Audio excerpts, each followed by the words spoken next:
Hola a todos y gracias por acompañarnos en La Vuelta Completa, este nuevo ciclo que les estamos presentando y que es en definitiva un viaje por todo el territorio de la provincia de Santa Fe en busca de sus historias y de su cultura.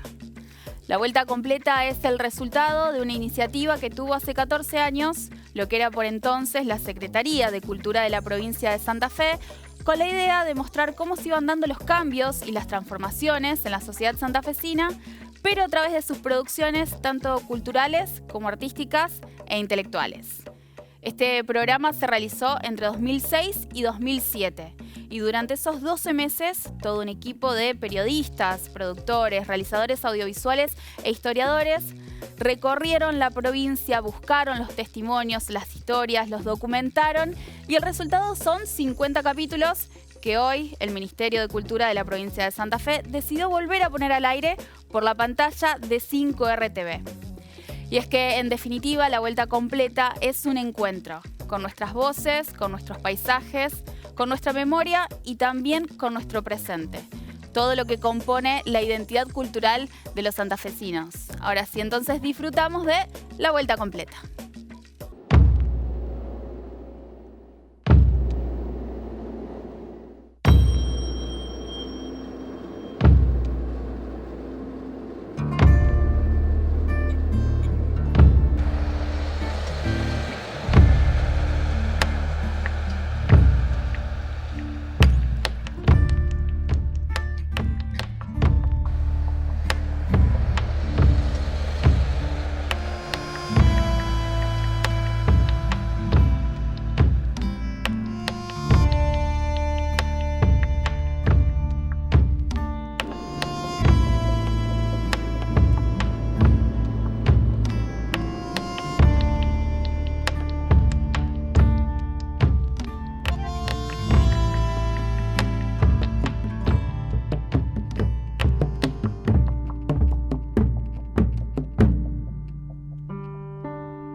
Estamos de nuevo en la ruta y mientras atravesamos la llanura rumbo a los Tres San Carlos, leemos una crónica del italiano Edmundo de Amicis, escrita luego de un viaje que el autor de Corazón hizo a esta región en 1884.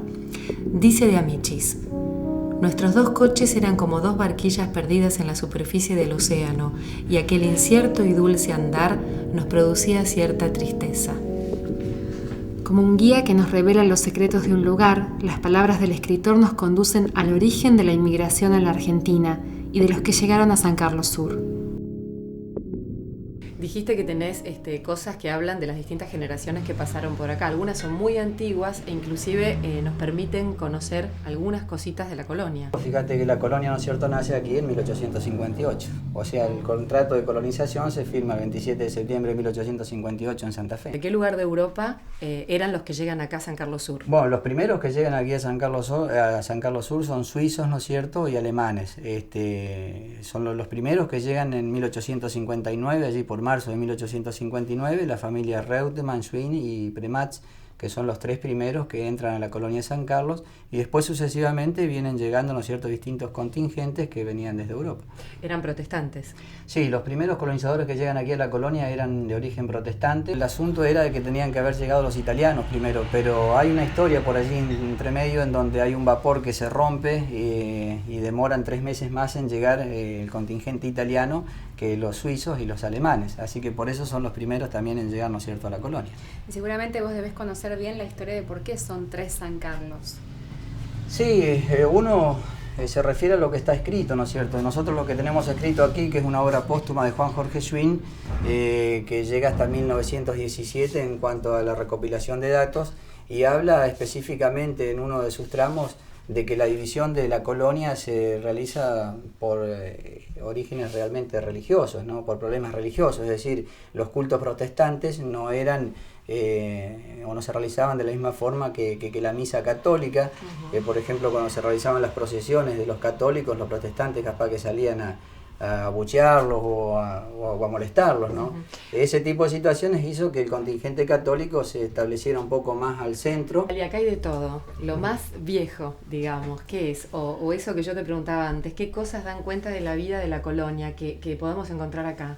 Y no, algo de lo más viejo que hay es toda la porcelana, por ejemplo, que se utilizaba en su momento, como lo que, ¿no es cierto?, tenemos aquí arriba, lo que son las tazas de té, café, las bandejas. Más o menos, ¿de qué época estamos hablando? Y esto estamos hablando de 1840, 1850, básicamente, Ajá. ¿no es cierto? Es la época en que han llegado todo este tipo de cosas. Pero bueno, por allí, como yo te decía hoy también, lo más lindo se ha ido un poco porque el rastrillaje y la oferta venida desde las ciudades importantes, que yo como Buenos Aires, Rosario, Córdoba, ahí se ha ido lo mejor, ¿no? Las discordias religiosas entre los indiferentes, los protestantes y los católicos, como los distinguió de Amichis en su relato de viaje, fue el origen de la fundación de los Tres San Carlos. Los católicos se unieron en San Carlos Centro, a donde llegamos para conocer las tradiciones que se convirtieron en la marca de esta ciudad. Como cada uno de los pueblos y las ciudades santafesinas fundadas por colonos que recorremos en estos viajes, la gente de San Carlos también trabaja para recuperar las historias de los primeros habitantes. El patrimonio del museo consta de objetos de la gente de San Carlos, de los primeros colonos. Claro, en realidad el patrimonio del museo se comienza a formar la colección en el año 1958 por un aniversario de la colonia, que algunos descendientes comienzan a donar los objetos más representativos, libros de actas, objetos personales y demás. A partir de ahí se fue incrementando a través de la historia. Hasta los libros de receta veíamos que están todos escritos en alemán, o sea que lo bueno que tenemos varios escritos que mostraban un poco todo lo que traían, decían como que el baúl contenía no solo la ropa y las herramientas de trabajo y los papeles, sino que traían una parte de su vida, porque vos pensás dejar todo y venirse a una tierra que era campo y nada más, era también un desarraigo muy fuerte. Entonces era traer el libro de cocina o una receta de una abuela, tenía todo un significado muy particular. Y esta sala es lo que denominamos un poco la familia grande, porque ella es San Carlos en la parte social, digamos, desde el origen de distintas instituciones, como ser la primera escuela, que fue precisamente el edificio que estamos ahora en el museo. Aquí funcionó la primera escuela. Acá hay un pupitre de Claro. la escuela, ¿no? Entonces rescatamos por suerte objetos de esa época, un ábaco, un pupitre, figuras geométricas de madera. Entonces lo que vamos a hacer va a ser similar a la sala anterior, que es representar con los pisos de pinotea del lugar y demás, un sector de la escuela. Y un poco, ya para finalizar el recorrido, el cambio, digamos, el paso de San Carlos agrícola-ganadero a San Carlos industrial, ya con los primeros comercios y las primeras industrias. ¿Que eso en qué época sucede? Eso como gran industria, digamos, fue Bellini como una de las precursoras. La fábrica de campanas Bellini, claro. Después estuvo el Héritier también en 1930, que aquí lo que tenemos es la primera máquina de hacer caramelos, que en su primer momento no se llamaba el Héritier, sino que era Kikiriki la marca. Y tenemos el afiche publicitario y demás. Después tenemos una máquina de café Besonen. Hay algo de la cristalería que ya es posterior, porque cristalería se funda en 1950. Así que, lo que vemos en la cristalería es que se repite aquella oleada inmigratoria, porque son también los fundadores son italianos que vinieron, primero llegaron a San Jorge y después se trasladaron a San Carlos. Entonces también trajeron el aporte del cristal, que allá de Altare vinieron, ya tenían años en la tradición, ¿no? Así que es como la segunda inmigración. Muy orgullosa la gente de San Carlos hablando de, sí, San Carlos, y la gente de afuera lo reconoce, se hace la fiesta de la cerveza o está la cristalería. Entonces es como que la misma gente pertenece al lugar. Chicos que se van a estudiar a otras partes, en algún momento vuelven a San Carlos, o a vivir, o a exponer, si son artistas, es como que nunca terminan de irse. Ajá, como vos sos museóloga. Sí, así es. ¿Y tenías idea de trabajar en recuperar la historia de San Carlos cuando decidiste estudiar museología? En realidad yo primero hice Bellas Artes y después hice museología, y es como que yo pasaba por el museo y decía que algún día tenía que entrar para hacer esto que quería hacer.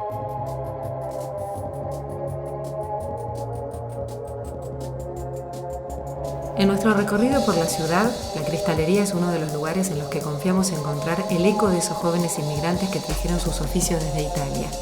Los que fundaron la fábrica de cristales provenían del pueblo de Altare, ubicado en la provincia de Savona, y a pesar de las dificultades supieron conservar la tradición de hacer el vidrio en forma artesanal que se remonta al siglo XV en Liguria, Italia.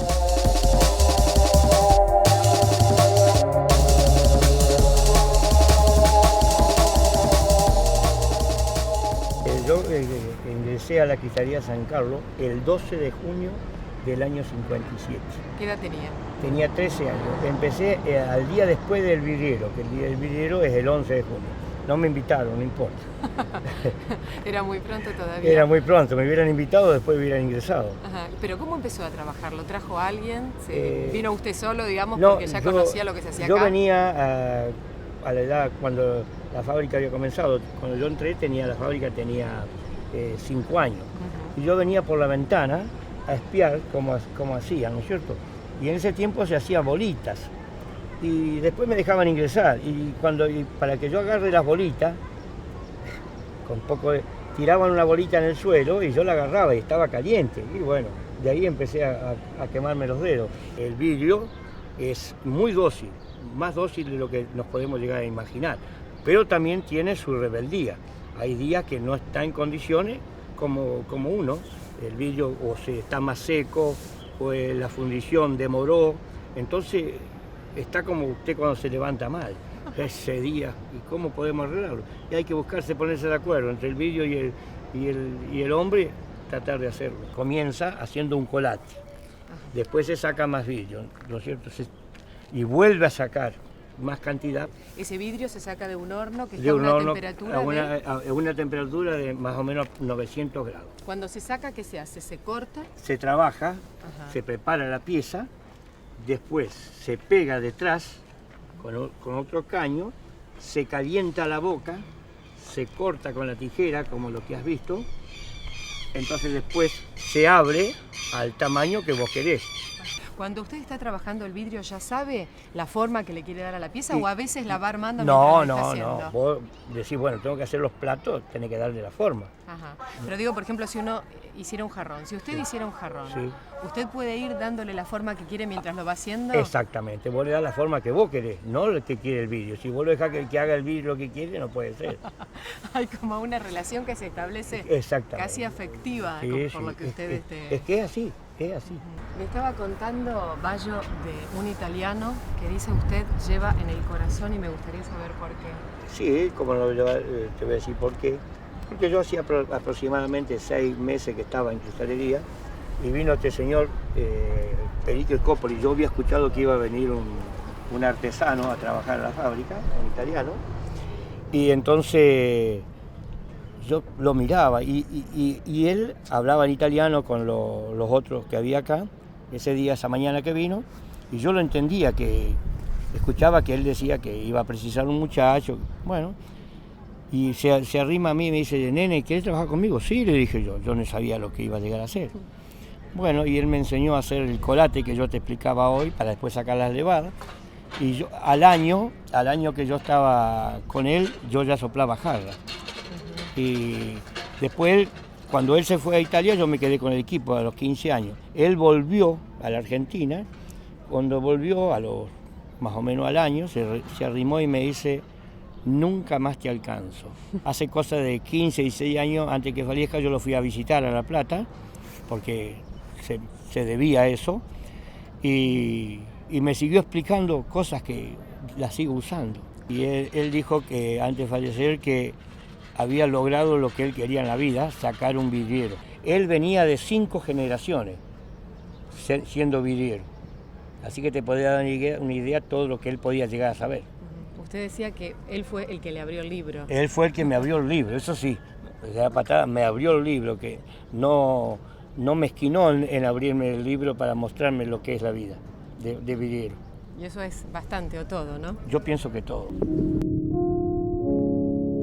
La ciudad nos lleva de sus tradiciones a su presente, y como sus artesanos nos hablan de su trabajo, mientras recorremos sus calles encontramos lo nuevo, lo que se produce hoy y lo que crece y florece.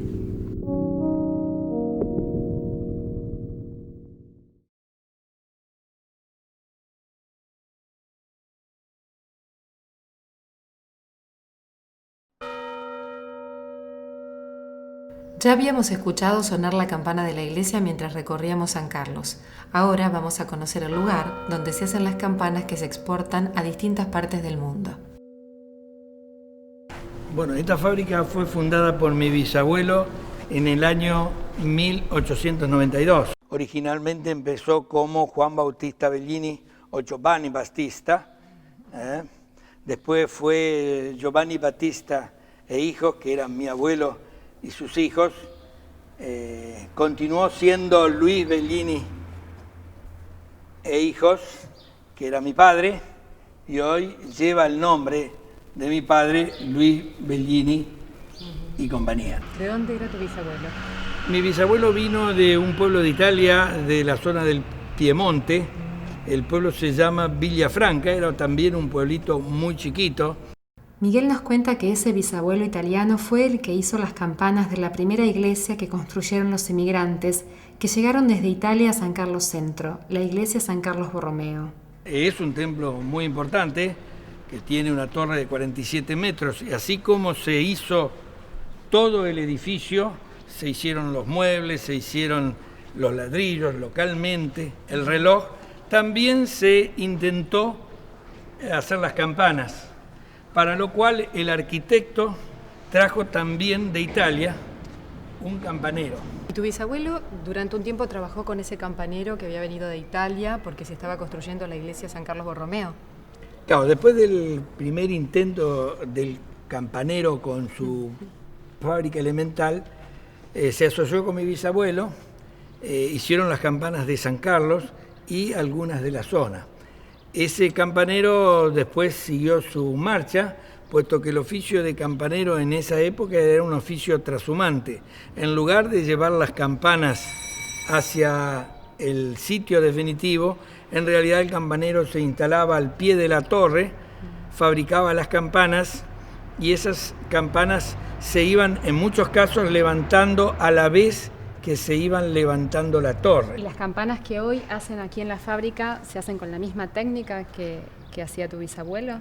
Bueno, la técnica con que se hacen las campanas en esta fábrica y en la mayoría de las fábricas del mundo de campanas musicales se hacen con el mismo sistema que se conoce como moldeo a la cera perdida, que es un método de fundición que viene de la época de la Edad de Bronce, o sea, es el método más antiguo que utilizó el hombre para fundir metales. Estas campanas están hechas con un molde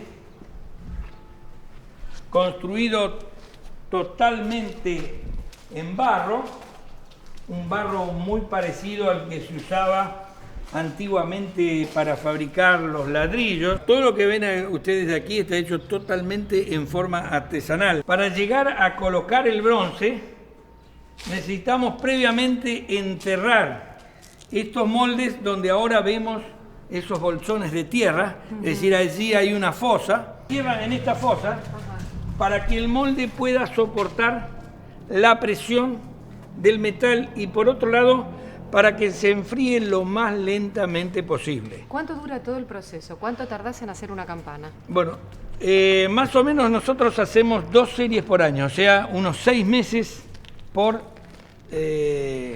entre que empezamos a construir el molde y que terminamos con la campana fundida y pulida. Esas campanas que vemos detrás, que son mucho más grandes que las otras, son todas campanas para iglesias estas, ¿no? Todas campanas para iglesia. Nosotros hacemos en forma estándar 22 modelos de campanas, la que empieza con 20 kilos aproximadamente y termina en 700 kilos. ¿La campana de este pueblo? No, hay campanas más grandes, hay una campana de 1.300 kilos. ¿Y la de San Carlos cuánto tiene?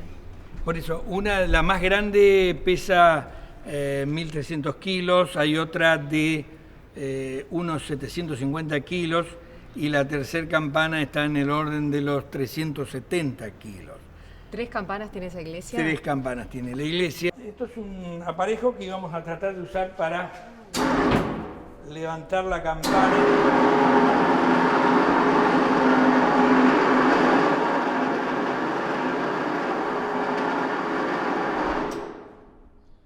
Y vamos a aprovechar, ya que tiene puesto el badajo, a hacerla sonar.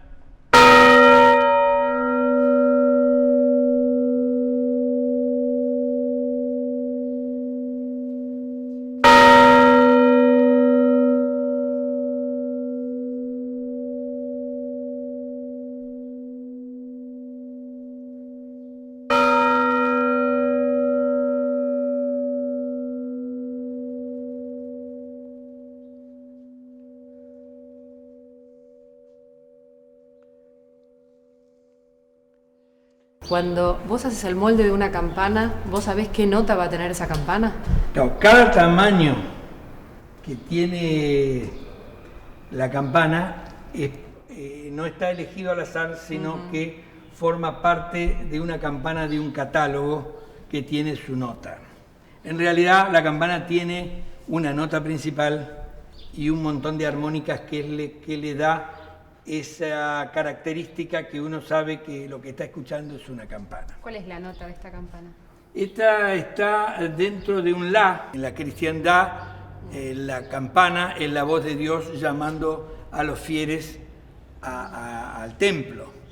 De manera que era algo muy, muy importante, de manera que la campana fue evolucionando desde las antiguas campanas chinas hasta llegar a lo que son las campanas occidentales de hoy día. Sufrieron 3000 años de historias y de perfeccionamiento.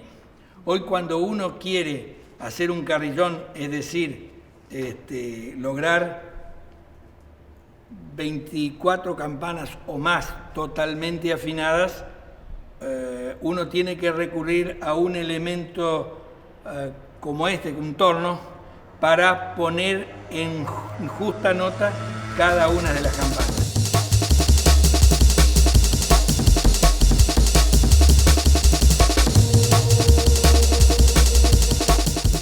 ¿Es la primera vez que restauran esta iglesia? Sí. ¿Sí? Sí. En cuanto a la parte estética, sí. Sí. Las pinturas tienen alrededor de 50 años. ¿Quién hizo estas pinturas? Cayetano Flores. Ajá. Contanos algo del pintor. El pintor era catalán, nacido en España y radicado en Rafaela. ¿Cuándo se hicieron estas pinturas? Se terminaron de hacer aproximadamente en el 1950. Son pinturas jóvenes. ¿Y la idea de la restauración es recuperar el original tal cual estaba? Sí, tal cual estaba. Antes de esta decoración hemos notado en algunos casos de que había otra, pero digamos la más importante, pero no había una pintura artística y magistral como la que vemos ahora. Pero sí, la idea es recuperar lo que hizo Cayetano Flores hace unos 50 o 60 años atrás. Por ejemplo, en aquella zona hay partecitas que, quizás de acá abajo no se notan, pero de arriba sí están. Entonces, vos tratás de armar un pequeño rompecabezas, digamos. Vas armando todas las partecitas. La que te falta, ahí la llenás con el color o la línea o la mancha que le falta. Es agregar materia a donde le falta, agregar pintura a donde no está, pero lo que todavía no se perdió se trata de recuperar. Uno va descubriendo cosas a medida que va trabajando sobre la obra del pintor, porque te das cuenta, qué sé yo, en qué se basó, la capacitación que tenía, los colores que usaba, el carácter del pintor, te das cuenta en la paleta. ¿Qué te llama la atención de esta obra? La energía que tiene, los colores vibrantes, la fuerza que tiene, a pesar de que era una persona grande, cuando la pintó, tiene colores muy violentos y potentes. ¿Qué edad tenía cuando pintó esto? Muy sincero con la obra que hizo. Sí, aproximadamente 74 años. Luis, ¿dónde aprendiste vos restauración? Yo estudié en Italia, en Venecia, precisamente en la isla de San Servolo. Es uno de los mayores centros de restauración del mundo. ¿Vos sos artista plástico? Sí, yo soy artista plástico y me fui a Venecia a estudiar restauración de pintura mural. Cuando vos te fuiste a estudiar a Venecia, ¿ya tenías este proyecto de restaurar la iglesia? Sí. Hace aproximadamente 15 años yo había hecho una intervención acá en las columnas y en todo lo que es el presbiterio hasta la altura del cornisón ese. Y ya empezaban a haber algunos problemas de conservación en lo que es el templo. ¿Tu vínculo con este lugar, que es tu lugar, sí. cómo es? con San Carlos? Y bueno, digamos que tengo raíces muy largas. Yo, por lo pronto, no pienso irme de acá. Entonces, bueno, trato de hacer las cosas lo mejor posible y seguir capacitándome para, bueno, volcar lo que uno sabe en mi casa. Este templo es muy particular en la región porque otras iglesias, por la decoración que tiene. Sí, no hay muchas en las zonas que estén decoradas así. Sí, los templos de esta zona generalmente, si están decorados, están con arabescos o con ornatos o guardas decorativas, pero no con pinturas magistrales. Nos vamos de San Carlos con más historias de las que imaginamos encontrar, con el sonido de las campanas, la imagen de Bayo y sus cristales, las pinturas de Cayetano Flores y el trabajo de Luis por recuperarlas. Más de lo que imaginamos.